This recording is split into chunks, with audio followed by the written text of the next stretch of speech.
Hello, everyone, and welcome to the Seventh Eye, where I answer questions that some of you have commented or asked.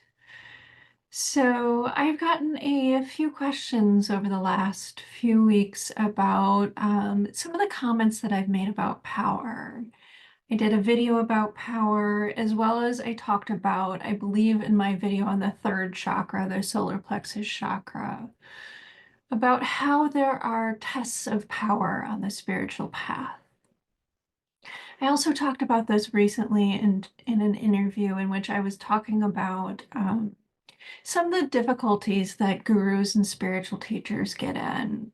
Basically, the essential question there being, how can somebody be realized and also take advantage of other people? But really, we're going to the core question here of uh, what sort of tests of power happen on the spiritual path or during spiritual awakening? What do they look like? Why do they happen? So I'll do my best to answer that today. So in my chakra videos, I liken that to a path of awakening where each chakra is a particular perspective, an outlook on reality. And so if we are in first chakra consciousness, that means that our perspective is very limited. We might consider this person to be asleep. Um, and the first two chakras, the root and the sacral chakra, is where the vast majority of human beings reside consciousness-wise. And so, what does this mean? It essentially means that people are still stuck in the conditioning, the wounding, the traumas of their childhood, and they're repeating those. Those are what have made up their beliefs about reality, their beliefs about other people, their beliefs about themselves, their beliefs about the nature of reality.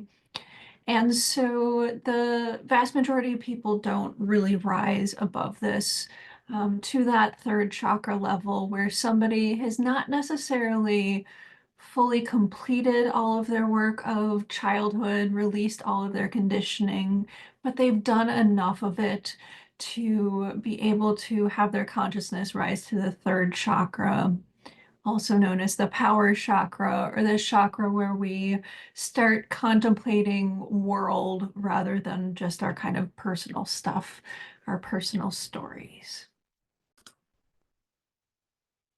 And so the third chakra is really one of the biggest initiations that people experience, and really one of the biggest tests of power that people experience. And why is this? Well, it's because if you are in a third chakra perspective, what it's really easy to do is to look back at where people are, where the vast majority of people are, and to feel contempt, anger, hatred, separation from them. And so instead of rising to the heart chakra and feeling acceptance, feeling love, feeling all of those wonderful feelings for humanity, somebody is very stuck in what I call the superiority inferiority loop. Basically, their ego still needs to feel more powerful, more special, more chosen than the people around them. And so that is essentially the test of power in the third chakra, is to see if somebody can move beyond that chakra, that perspective of reality where they are looking down on others. And so the best way to move beyond this is for people to recognize that what is going on here is that when they are mocking, when they are hating, when they are separating themselves from other people, what they are really doing is projecting an aspect of their own nature that they still are hating and separating from out into the world. And that is what they are belittling, mocking, whatever words you can put onto it. And so this happens to so many people, and they remain locked in this chakra because they have not passed the initiation. And so there are all sorts of anti-gurus out there these days, all sorts of people complaining about, oh, look at how horrible this political party is. Look at how horrible men are, women are. Look at how horrible New Agers are, or people of a particular faith, people of a particular practice, whatever that sort of hatred or othering is, where somebody can look down on others, look at other people, they're such sheep. This is because somebody has come into a um, consciousness where they're either, still very much struggling with their first and second chakra, but with the third chakra, somebody has gained enough perspective, enough space where they can look back where they were, but they are not yet at the point of recognizing that it is their own consciousness that they are judging. And that if they had even further perspective, they would pass this test, pass this initiation, and move into the heart space where they would feel empathy for others, where they'd feel acceptance for others, where they'd see people as a part of themselves. So there are tests of power all along the way with the upper chakras and going from basically the third chakra forward. And so the third chakra is the hardest one for people to get through because our egos are so entrenched. They so want to feel complete, mastery, chosen, special, interesting. All of these very, wounds that we experience not only from a childhood level, but also from a survival mechanism level of things. Basically, if we are special and chosen in our tribe, in our culture, that means that our survival is more guaranteed. Um, that's kind of a very basic look at it. But what are we talking about in terms of internal mechanisms? Somebody who, there are plenty of teachers and gurus and all sorts of people that are at a third chakra perspective, and they can be enormously helpful. They can help for people to kind of move past the first and second chakra, that level of awareness. They can also be people who get people very much stuck in those chakras as well, and that awareness. There's nothing that people love more when they're in the lower chakras, third and below, than hating and othering other people because it stops us from taking personal responsibility for ourselves. It prevents us from moving into a stage of awareness, a stage of responsibility, a stage of education, awareness, where we can move past all of the separations that we have created for ourselves within and without. However, what is interesting about the third chakra and above is that somebody who gains a bit of perspective, where if they move past some of their childhood stuff, where they have gained sort of awareness to a certain perspective, is that they do gain the capacity to have presence, to have energy, to have greater flow going through them. And so, in certain cases, why we are attracted to certain people is because they are personifying our wounds. So, it's always a question for me, for myself, as well as that I share with students of if they are attracted to an author, a teacher, a guru, um, because that person is leading them further into illusion, leading them further into their wounds, or if they are helping them move past it or past them. This is a really important question because we can get very stuck just in that dynamic of somebody who is um, telling us who is disempowering us by telling us who to be, what to think, how to feel, what to believe, what to eat, how to conduct ourselves. This is all has to do with third chakra stuff because it is the power chakra. There also is the dynamic where we can, in some level, recognize and acknowledge that somebody has made some progress on their path, but we may not have the awareness to be able to see or sense how much. And the people who are in the third chakra perspective but have not moved past that are going to want power. They're going to want for people to look at them as a guru, as an elevated being, as being on a pedestal.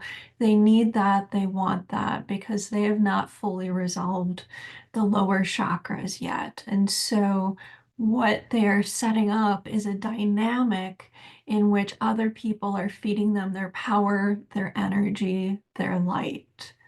And so instead of, this is such a test because when you do get to a certain perspective in the third chakra, it really is a leap in consciousness where you can see that most people are essentially children in adult suits, that they do ridiculous things, that they are so easily led by their emotions.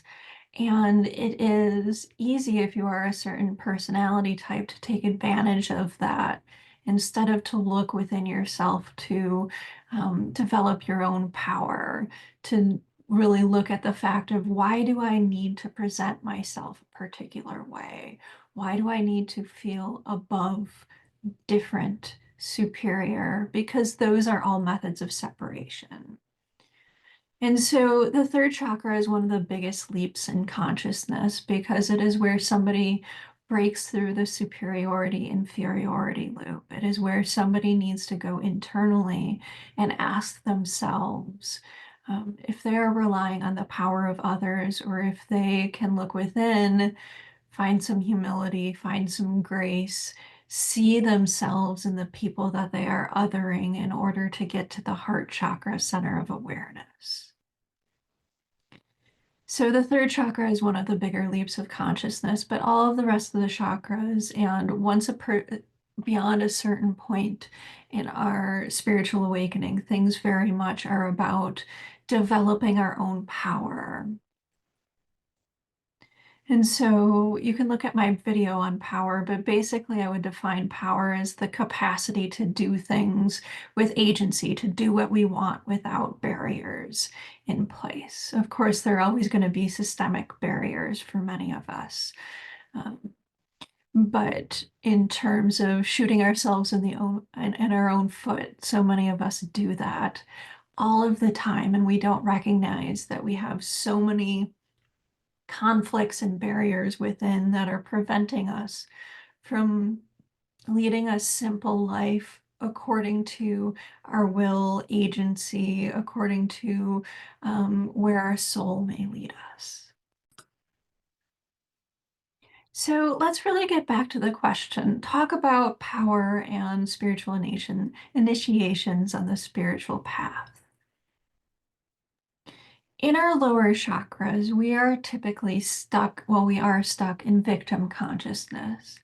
We feel powerless.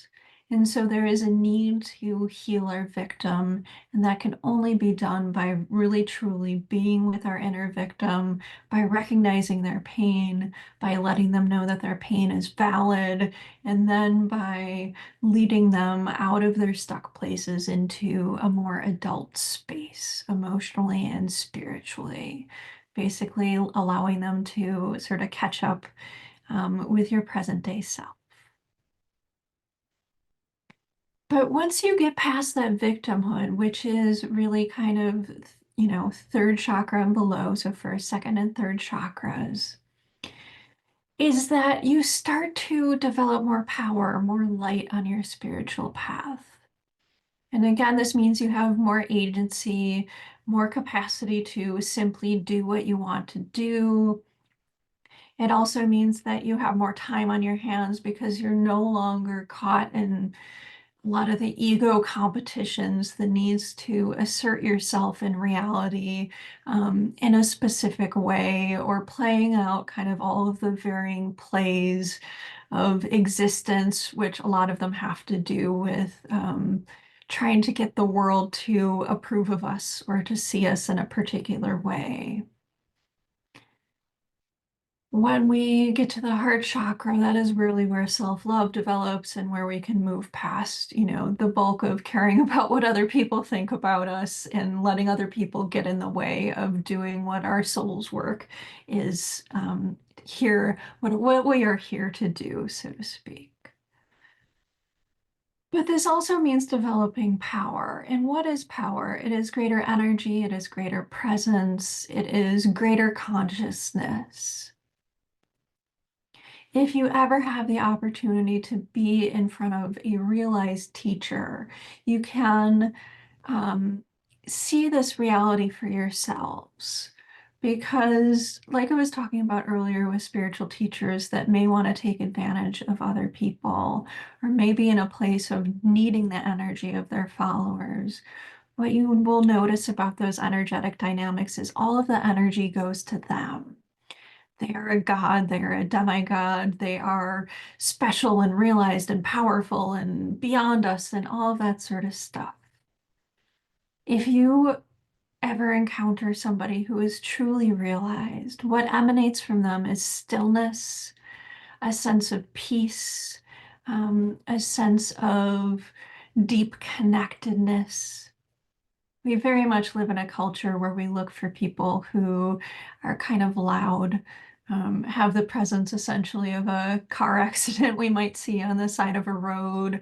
We kind of tend to look for chaos. We tend to look for mania. We unfortunately tend to look for things like narcissism and personality disorders, because those are the types of people that will tell you what you want to hear, which is that you are in control, you have power, have all of this capacity. They will basically feed you the illusions that you want to hear. And in return, you feed them your light. And so the energetic dynamics of somebody who is realized is somebody who doesn't want your power. They have continued to grow their light, grow their presence, grow their power, the capacity to break through any conflicts within themselves, anything that is preventing them from being a pure soul, pouring out whatever their emanation of the divine is into this reality, into this world. And so I will say with a genuine spiritual teacher or somebody who is quite realized, they do not want your power, because power that is received from others is tainted. And this is one of the biggest tests on the spiritual path, because in some regards, it is easy to accept the power of others. It really can kind of breed or bring a luminosity around a person. Those of us who are sensitive will know that this luminosity has a sort of hard edge. Basically, what it looks like energetically is a luminosity and then a hard wall and then emptiness underneath, because that person is accepting all of that light, but it cannot penetrate their soul. Because in order for us to grow our soul, to really grow into the sort of stillness that we can find within, the love that we can find within, that is truly a personal journey. We cannot have anybody else do it for us, even if they are offering us all of their light. And so to end, I'll talk about the growth of power and initiations in two different ways. The first is, the second will be more of a shamanic way, and the first is more of an initiatory way, as in something that will lead allow for your chakras to further open, something that will allow for people to move beyond the third chakra consciousness, which is difficult because, again, the third chakra is the power chakra, but it gives people sort of the illusion of power. It gives people the thought of power over people rather than growing their own power, growing their own light. Because to move on from the third chakra and really any of the chakras, um, there needs to be humility and curiosity and a willingness to dive back in.